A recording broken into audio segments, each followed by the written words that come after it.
మనతో పాటుగా ఖానాపూర్ ఎమ్మెల్యే వెడ్మ బొజ్జు ఉన్నాడు.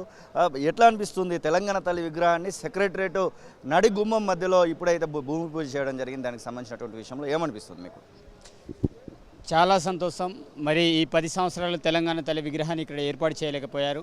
మరి ఇక్కడనే కాకుండా ఇక్కడ కూడా ఏర్పాటు చేయలేకపోయారు.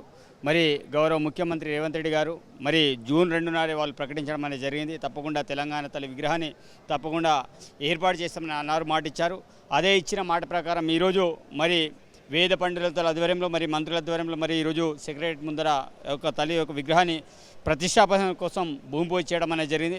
తప్పకుండా డిసెంబర్ 9 నాడు తెలంగాణ ఇచ్చిన సోనియా గాంధీ జన్మదినం రోజున ఆ యొక్క విగ్రహాన్ని ప్రతిష్టాపన చేయబోతున్నాము. మంత్రివర్గం రేసులో వెడ్మ బొజ్జు ఉన్నటువంటి వార్తలు వస్తూ ఉన్నాయి. ఉమ్మడి ఆదిలాబాద్ జిల్లాకి ఇప్పటి వరకు మంత్రిని అయితే కేటాయించలేదు. వెడ్మ బొజ్జు ఆ రేసులో ఉన్నటువంటి మాట వస్తూ ఉంది. మీకు ఏమైనా సంకేతాలు ఉన్నాయా? లేదు, అట్లాంటిది ఏం లేదు. ఏదేమన్నా గౌరవ ముఖ్యమంత్రి గారు ఏ రకంగా మంత్రివర్గాన్ని విస్తరణ చేయాలో అది చేస్తారు. తప్పకుండా మేమైతే మొట్టమొదటిసారిగా గెలిచినట్టు శాసనసభ్యులం కాబట్టి ఏదేమైనా సరే మేము ఆ ప్రాంతంలో నేను ఎలాంటి రేసులో లేని ఏ రోజు కూడా నేను ముఖ్యమంత్రిని కావచ్చు, ఇతర మంత్రులను కావచ్చు, ఏ రోజు కూడా నాకు మంత్రి పదవి ఇవ్వాలని అడగలేదు. ఆ అడిగే అర్హత కూడా వాస్తవంగా నాకు లేదు. ఎందుకంటే నేను ఒక జూనియర్ని కాబట్టి మరి ఇప్పుడు రాజకీయాలు వచ్చిన కాబట్టి నాకు అడిగే అర్హత లేదు. ఏదేమున్న అధిష్టానం మంత్రివర్గం కావచ్చు, అదేవిధంగా అధిష్టానం కావచ్చు, వాళ్ళందరూ కూడా మాట్లాడి ఏదైనా న్యాయం చేస్తారు. ఖానాపూర్ కోసం ఎలాంటి డెవలప్మెంట్ కోసం మీరు పూనుకొని ఉన్నారు? ఎందుకంటే మొదటి మీటింగ్ మీ ఖానాపూర్ నియోజకవర్గంలో ఉన్నటువంటి ప్రాంతంలోనే పెట్టడం జరిగింది. మీరు ఇంకా ఎలాంటి ప్రతిపాదనలు ముఖ్యమంత్రి ముందట మంత్రుల ముందర పెట్టారు? సీతక్క మీ ఇన్ఛార్జ్ మినిస్టర్ కొనసాగుతూ ఉన్నారు. మీ ఖానాపూర్కి సంబంధించినటువంటి విషయంలో డిగ్రీ కాలేజ్, జూనియర్ కాలేజ్ ఇట్లా చాలా విషయాలలో వెనుకబడినటువంటి సందర్భం అయితే ఉంది. ఎలా ముందుకు పోదలుచుకుంటారు? ఖానాపూర్ నియోజకవర్గం కోసం మరి గత 30 సంవత్సరాల నుంచి ఆ ప్రాంతంలో కాంగ్రెస్ పార్టీ ఎమ్మెల్యే ఎవరు కూడా గెలవలేకపోయారు. మరి మొట్టమొదటిసారిగా నాకు ఒక బీదవానికి నాకు అవకాశం ఇచ్చారు గౌరవ సోనియా గాంధీ గారు, మరి రేవంత్ రెడ్డి గారు అవకాశం ఇచ్చి టికెట్ ఇచ్చి ఈరోజు ఆ ప్రాంత ప్రజలందరూ ఆశీర్వదిస్తే నన్ను గెలిపించడం అనేది జరిగింది. గౌరవ ముఖ్యమంత్రి పీసీసీ హోదాలో నా ఆధారం మీటింగ్ పెట్టారు. తర్వాత సీఎం హోదాలో అయిన తర్వాత కూడా నా ఆధారం మీటింగ్ పెట్టడం జరిగింది. అదేవిధంగా ఉమ్మడి ఆదిలాబాద్ జిల్లాని దత్తత జిల్లాకు కూడా తీసుకోవడం అనేది జరిగింది. నా ప్రాంతానికి సంబంధించిన ఎన్నైతే అభివృద్ధికి సంబంధించిన పనులు ఉన్నాయి వాటన్నిటి కూడా మేము ప్రపోజల్స్ పెట్టడం అనేది జరిగింది. సుమారు పిఆర్ దాంట్లో 78 కోట్లకు సంబంధించిన ప్రపోజల్ పెట్టడం అనేది జరిగింది. అదేవిధంగా కడెం ప్రాజెక్ట్ కట్టినప్పటి నుంచి ఇప్పటివరకు దాని యొక్క మరమ్మతులు నోచుకోలేదు. దానికి సంబంధించిన కూడా నిధులు సుమారు 9 కోట్ల చిల్లర డబ్బుల్ని విడుదల చేయడం అనేది జరిగింది. అదేవిధంగా ఇంద్రవీళ్ళ అమరవీళ్ళ స్తూపం కావచ్చు, అదేవిధంగా కెస్లాపూర్ కావచ్చు, ప్రతి దానికోసం ఈరోజు గౌరవ ముఖ్యమంత్రి ప్రత్యేకమైన చొరవ తీసుకొని ఖానాపూర్ నియోజకవర్గానికి నిధులు కేటాయిస్తున్నారు. అదేవిధంగా త్వరలోనే సదర్మట్ని కూడా ఆ యొక్క ఏదైతే నిర్మాణం జరిగిందో దాన్ని కూడా ప్రారంభించబోతున్నాం. దాంట్లో ఎలాంటి సందేహం లేదు. తప్పకుండా ఆ ప్రాంతానికి ఏం కావాలన్నా తప్పకుండా ఆ ప్రాంత సమస్యల మీద నేను పోరాటం చేస్తాను. తప్పకుండా ముఖ్యమంత్రి గారి దగ్గర అడుగుతాను. ఇంకా ఎలాంటి ఆలోచనలు చేస్తూ ఉన్నారు? ముఖ్యంగా ఉమ్మడి ఆదిలాబాద్ జిల్లాలో ఖానాపూర్ చాలా వరకు ఏదైతే అభివృద్ధికి నోచుకోలేదు గత 10 ఏళ్ళుగా తెలంగాణ రాకముందు కూడా.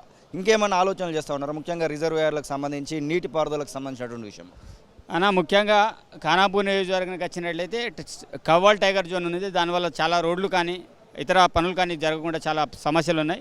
మరి టైగర్ జోన్ పరిధిలో గ్రామాలు చాలా సమస్యలు ఎదుర్కొంటారు. రోడ్లు సౌకర్యం కావచ్చు, అదేవిధంగా తాగునీరు కావచ్చు, 3 ఫేస్ లైన్ కావచ్చు, ముఖ్యంగా విద్య, వైద్య, వ్యవసాయం ఈ 3 అంశాల మీద ప్రత్యేకమైన చొరవ తీసుకోవడం అనేది జరుగుతుంది. దానిలో భాగంగానే మరి మొన్న ప్రపోజల్ జరిగినప్పుడు కూడా రోడ్ల కోసం ఆల్రెడీ మేము ప్రపోజల్ ఇవ్వడం అనేది జరిగింది. అదేవిధంగా విద్య, ఎడ్యుకేషన్ విషయంలో కూడా గతంలో కూడా నేను యూనివర్సిటీ కోసం పోరాటం చేసిన విద్యార్థి నాయకుడిగా ఆ రోజులు నేను పోరాటం చేసిన. తప్పకుండా గిరిజన విశ్వవిద్యాలయం కూడా మేము ప్రపోజల్ పెట్టడం అనేది జరిగింది. వాళ్ళని గౌరవ ముఖ్యమంత్రి కూడా అడగడం అనేది జరిగింది. తప్పకుండా మా ప్రాంతంలో గిరిజన విషయాన్ని ఏర్పాటు చేసే దిశగా మేము ప్రయత్నం చేస్తాం. వైద్యపరంగా ఈరోజు ఉట్నూరు అనేది ఏజెన్సీ ప్రాంతానికి ఒక గుండెకాయ లాంటిది. ఆ ప్రాంతంలో తప్పకుండా జిల్లా స్థాయి వైద్య హాస్పిటల్ని ఏర్పాటు చేశారు. కానీ చాలామంది డాక్టర్లు ఇక్కడ చాలా ఇబ్బందులు పడుతున్నారు. ఆ విషయాన్ని కూడా మన మంత్రివర్యులు దామోదర్ రెడ్డి గారికి మొన్ననే చెప్పడం, దామోదర్ రాజనరసింహ గారికి చెప్పడం అనేది జరిగింది. కాబట్టి ఏదేమైనా సరే ఒక్కొక్కటిగా ఆ సమస్యలను పరిష్కారం చేస్తూ ముందుకెళ్తున్నాం. ఇంకా అగ్రికల్చర్కి సంబంధించినటువంటి విషయంలో రైతు రుణమాఫీకి సంబంధించి ఇంకా చాలా మంది ఎదురు చూస్తూ ఉన్నారు. రైతు రుణమాఫీ విషయంలో మీ దగ్గరికి ఏమైనా అర్జీలు వచ్చాయా? మాకు రుణమాఫీ కాలేదు, మాకు ఇంకా ఇబ్బందులలో ఉన్నామనేటువంటి మాట విషయంలో వాస్తవంగా అలాంటిది ఏం లేదన్నా. ప్రతిపక్షాలే ఏదో గవర్నమెంట్ మీద బదనాం చేయాలని ప్రయత్నం చేస్తున్నారు. వాస్తవంగా చిన్న చిన్న సమస్యలతోటి కొంతమందికి రుణమాఫీ కాలే. అట్లాంటి వాళ్ళు కూడా ఆల్రెడీ మేము మన అగ్రికల్చర్ ఆఫీసర్లతో మాట్లాడి వాళ్ళకందరికీ కూడా అగ్రికల్చర్ లోన్కి సంబంధించిన ఫామ్ ఇవ్వడం అనేది జరుగుతుంది. ఎవరైతే 2 లక్షల లోపల ఎంతమంది అవుతున్నారో ప్రతి ఒక్క రైతు కూడా మాఫీ కావడం అనేది జరిగింది. 2 లక్షల లోపల చిన్న చిన్న సమస్యలతోటి ఆధార్ కార్డులో పేరు తప్పులు కావచ్చు, లేకపోతే కొంతమంది వాళ్ళకి పట్టుంటుంది కానీ వాళ్ళ కొడుకు పేరు మీద బ్యాంక్ లోన్ లేపినటువంటి వాళ్ళు ఉంటారు. అదేవిధంగా డిఫరెంట్ లోన్లతోటి ఉంటారు. కొంతమంది చెప్పారు ఇప్పుడు బయటకి. వాస్తవంగా హౌసింగ్ లోన్ కావచ్చు, కొంతమంది ప్రైవేట్ బ్యాంకులు హౌసింగ్ లోన్ కూడా ఇస్తున్నారు, అదేవిధంగా పర్సనల్ లోన్ కూడా ఇస్తున్నారు. ఇట్లాంటి లోన్ తోటి కూడా అవి కూడా బ్యాంకు అది క్రాప్ లోన్ కింద క్రియేట్ చేసుకొని మాకు లోన్లు ఆడించాలి. ఇప్పుడు నా దగ్గరనే చాలామంది బీఆర్ఎస్ నాయకులు వాళ్ళకు చెప్పేసి ఒక యాక్టింగ్ లాగా, సినిమా షూటింగ్ లాగా క్రియేటివిటీ చేసుకుని కొంతమంది ప్రభుత్వం మీద బుద్ధి చేసే ప్రయత్నాలు చేస్తున్నారు. కానీ వాస్తవాలు తెలిసినప్పుడు అది కాదు, వాళ్ళు చెప్పమంటే చేసినాం తప్ప అలాంటి మేము ఏం చేయలేదు చాలా చోట్ల చెప్తున్నారు.